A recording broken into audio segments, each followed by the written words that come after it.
Follow my honourable friend from North Durham and to listen to his technical expertise in this area. I very much appreciated his speech and particularly support for the Clyde Shipyards. I'd certainly wish to congratulate my honourable friend in securing this debate, and of course it is always a pleasure to see you in the chair, Mr Evans. Can I say firstly, and start as the honourable member for North Durham started, in the extraordinary process in terms of this strategy, because my honourable friend from North Durham is not the only one who thought that the Sir John Parker report was going to be the national shipbuilding strategy. It's not just myself and him and other honourable members of the House. It was also trade unions and the defence industry who thought that the Sir John Parker report was the national shipbuilding strategy. Send a signed copy to my honourable friend, the member for Argyll and Bute. We're still waiting for it. Clearly that means it wasn't the actual statement to be produced. Well, I do remember that exchange, and it was quite clear that there was confusion about this report.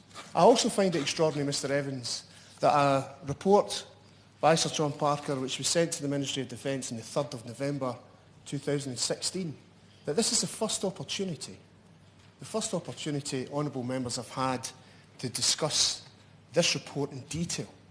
There really should have been a debate in November or December to discuss Sir John Parker's report for members of this House to feed into that report and to give their views on that report, and I'll come on to that later. There really should have been a series of debates for honourable members to feed into that process.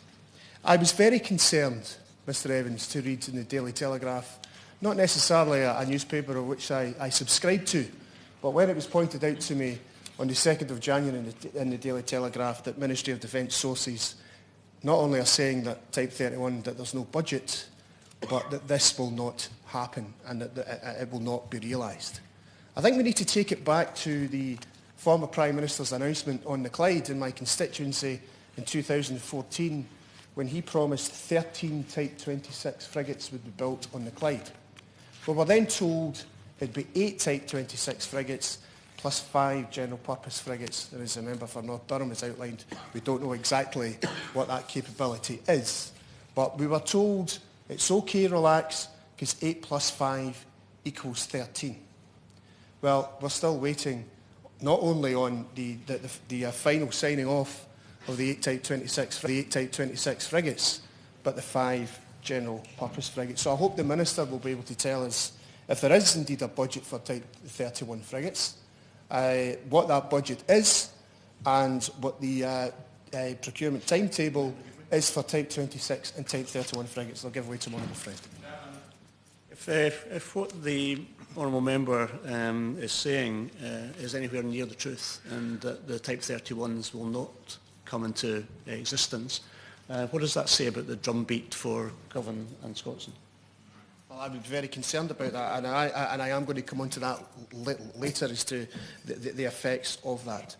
Can I say, Mr Evans, firstly on the Sir John Parker report, I think it's an honest attempt to end the feast and famine procurement processes by the Ministry of Defence, which have often plagued the shipbuilding industry. If there was any other public service that carried out procurement processes the way the Ministry of Defence does, there would be uproar in the streets. If it was, for example, equipment for the health service, or if it was for education and things like that.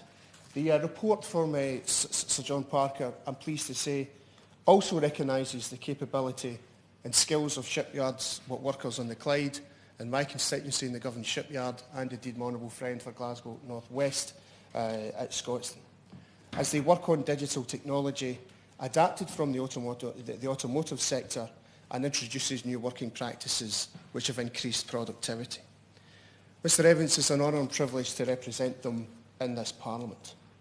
The shipyard workers are also supported by trade unions and represented at shop floor level by representatives who've campaigned tenaciously over the years to ensure that future work is secured.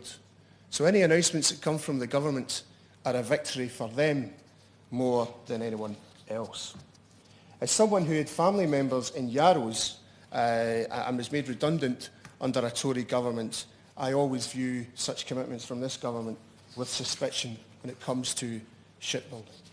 Sir John Parker also recognises that the building of Royal Fleet auxiliary ships should be assembled in the UK. It really is a nonsense that that work has been farmed out elsewhere, and I would hope that Rosyth, to use one example, would have that opportunity. Because failure to ensure that Royal Fleet auxiliary ships are built in the UK will make this report fall at the first hurdle. And so therefore an award to a UK yard for Royal Fleet auxiliary ships would demonstrate that the government are serious about ensuring an export model can be achieved and that investment in technology can be kept. But there is one... I'll give way on that. The fact that the Secretary of State and also the leader of the Conservative Party in the Scottish Parliament have said that there will be work on the Clyde till 2013, there is that guarantee from the government. Well, I hope we will get that today, and I'm sure I hope the Minister will give us that commitment. Now, there's one fatal flaw, however, in Sir John Parker's report, which I think needs to be tackled, and that is his assumption in his report that there's no precedent for building concurrently different first-class naval ships. That's wrong, because Yarrow Shipyards in the 1990s were building and constructing Royal Navy ships, as well as exporting ships to Malaysia. And this precedent was actually envisaged in the Clyde Shipyard Task Force in 2002, chaired by the then Scottish Executive Minister Wendy Alexander and the former Scottish Office Minister Brian Wilson, which ensured that the governed shipyard was responsible for the steelworks and that Scotland was to become the centre for excellence. There is reason, therefore, Mr Evans, to argue that Govan could construct Type 26 frigates and Scotsman could develop the new Type 31 frigate using the specialist design capability and to ensure it could be exported to other countries. This technical expertise to carry out this work is already there on the Clyde. It will, however, require investment, because MOD pressure not to invest in the frigate factory, promises that led to the demolition of a covered berth and module hall at Scotstoun, demonstrates, ensured that we don't yet have, or we still have a constrained capacity, and that the full potential for shipbuilding in the Clyde has not yet been realised. So I would like to hear from the government some progressive plans with respect to shipyard reconstruction to unlock significant long-term advances and savings for the industry so that it can win orders not just here but from overseas. Mr Evans, sacrifices have been made by the shipyard workers on the Clyde, and let's not forget that to get where we are now, workers on the Clyde took redundancy to ensure that the rest would be kept and that they would be match fit to build the 13 Type 26 frigates.